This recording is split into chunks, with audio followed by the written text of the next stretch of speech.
I think there's always been two sides to the mainstream right wing in the Western world, especially the Anglo-American world. And that's on the one side, you have the trad right wingers, I'd probably be in that camp. And then on the other side, you have the free market economic right wingers. Now, sometimes these two forces have acted in unity, and other times they've been at loggerheads. Right now, I think they've split apart like never before. If you ask someone these days, an average person on the street, what they think the right wing is, they'll probably have the economic idea, Margaret Thatcher, free markets equals free people, liberty and meritocracy and so on. Or maybe you'll only get that answer if you ask someone who's sympathetic towards right-wing economic ideas. If they are more left-leaning, they may say such a system is exploitative and manipulative. But I've noticed in recent weeks and months that such opinions aren't only held by the stereotypical left-winger university student who religiously listens to The Clash. Even in sections of the right, I've heard people use phrases such as hyper-capitalism or late capitalism. They're phrases, of course, normally associated with Marxist thought. But I do get what these people are talking to. It's well summed up by this graphic. On your screen now is a graph showing the shirt sponsors of Premier League football teams in the 92 to 93 season. And as you can see, there's a variety of things here, things that people actually need, electronics, cars, sportswear and so on. Now, when we look at the graph for shirt sponsors this season, 24-25, we can see that over half of the Premier League teams are sponsored by gambling companies. I think this symbolises quite neatly what we're witnessing in modern Britain. We're shifting from a system of practical uses and needs towards one where we're really just seen as vessels to be bled dry by money power. Now, gambling is especially ugly because, as recent data showed, 86% of gambling company profits come from only 5% of their players, basically the ones with addiction problems. Yeah, the gambling issue sums up the problem with decoupling the trad right from the economic right quite well. After all, the typical market line would be these people need to take more personal responsibility, it's their fault if they're gambling, and it's good that somebody can make a profit. Now, while the point about personal responsibility does stand, to my mind, there's something ugly about viewing and treating our fellow man this way. After all, it's profit being made from a demon controlling the addicted gambler and destroying his life. Of course, I'm speaking in spiritual language, which is talking to spiritual dimensions of inherent value in man and the battle between good and evil.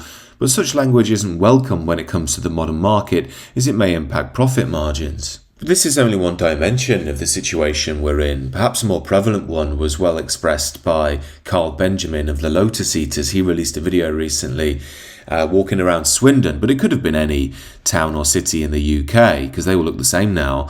And as you can see from the footage on your screen, the shops are all boarded up and the only places left open are, you guessed it, gambling shops and Turkish barbers, which are basically just fronts for criminal operations. Now, we could say that at least part of this is down to the revolution in online shopping, something which has also moved to atomise more people and break up society. And talking of atomisation, it brings me on to the modern day corporate office job, very much a feature in capitalist modernity. Now, it is true that some people do really enjoy their jobs and earn loads of money, but it's also true that more people very much don't. They work for companies that they don't really respect, in industries they're not particularly interested in, and they're left alone in front of a computer screen all day speaking to people that they don't really like. Now, in a way, it was ever thus. Work has always been challenging. However, back in the day, you could offset the banality of a meaningless job with what you'd gain on the other side. Of course, I'm talking to things such as being able to afford a nice house in a nice town, being able to afford 2 or 3 kids and a holiday once a year, being able to save up for retirement. However, in this day and age, such things are increasingly luxuries. Most people are working simply to be able to pay their bills. There's a cost of living crisis. On top of that, the dating market's a mess, and even if they can find a good woman, it's hard to afford a kid. And while such people are working hard, they're taxed from every imaginable angle, and that money goes to people who aren't working for our huge welfare state. Not to mention they're actively disliked by our political elite, and they seem intent on replacing them with workers from the third world who'll do it for less money. But look, I could give endless examples all day, and I think you get the point I'm driving at. It seems to me the structure of the West has been corrupted, that money power has started to dominate the three core spheres. These three spheres are, number one, the state. That's ideally supposed to act as a moderating force, offering political oversight of the whole system, and in theory at least, carrying out the public will. Number two is the market itself. That's where you can obviously earn money, but also it promotes liberty and independence. And finally, we have the church. That acted as the great moral unifier, something that could conjoin the collective mind. Now, with the domination of money power and the market and the decline of the church, we've seen the material overtake the transcendent, and the results are everywhere to be seen now. Take the issue of women in the workplace. That's promoted heavily by the mainstream now. Women are told the best thing you can be is a girl boss who don't need no man, and the worst thing you can be is a stay-at-home mother. Now, as I've explored before on the channel, women are more popular with modern corporations because hiring them looks really good for their DEI targets.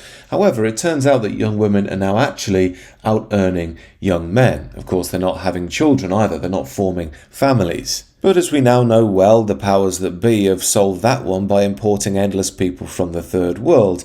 And if you complain about it, they'll set their armies of brainwashed feminists on you to call you evil and racist and get you fired from your job. Yet as much as they act like our moral superiors, at the root of this is just the present conquest of materialist money power over the transcendent tradition. Now, the traditional teaching is very clear here. The family is seen as a sacred institution. It's the basic unit of society. This implies that motherhood is sacred, a foundational role of womanhood that's essential for the social order and the civilization to flourish.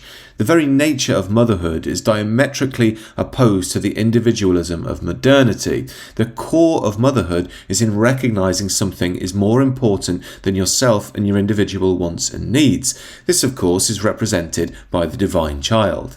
If you break apart this sacred dynamic, you'll break apart the core of the West, which is why many believe that feminism has been pushed by many in power with ulterior motives. Now, while I personally do believe there are people out there who just want to see the Western world burn, I think we also have to factor in the coldness and callousness of the market mechanism. When we view man through the eyes of the merchant, we strip him of his dignity. His spiritual dimension becomes meaningless. His genealogy, his history, his nation, and his society simply become blocks to the smooth flow of capital. And this is another reason why mass migration is so popular with the captains of industry. They don't care if your family has been in Europe for thousands of years or if you just arrived on a banana boat yesterday. It makes no difference to the market because the only thing it sees is cost savings and bottom lines. So the harsh truth at the core of this is that through globalization, money power is completely dominant. It's far more powerful than any nation state. So in essence, the present system keeps its power with vast amounts of capital and people flowing over borders. And then the culture industry does its part by manipulating the minds of the masses, convincing them with leftist liberal ideology, which in reality is just a smokescreen for the needs and wants of money power behind the scenes. Now, I'm not going to pretend to have all the answers. This is clearly a complex issue. However, it does seem to me to be obvious that we do need a spiritual rebirth in the Western world. I'd also like to see European nations uniting a bit more. If you are interested in spiritual rebirth, do check out my new channel on that. Link below. If you want to connect with me exclusively, please do join the Substack. On top of that, let me know your thoughts in the comments and do consider subscribing to the channel if you're new.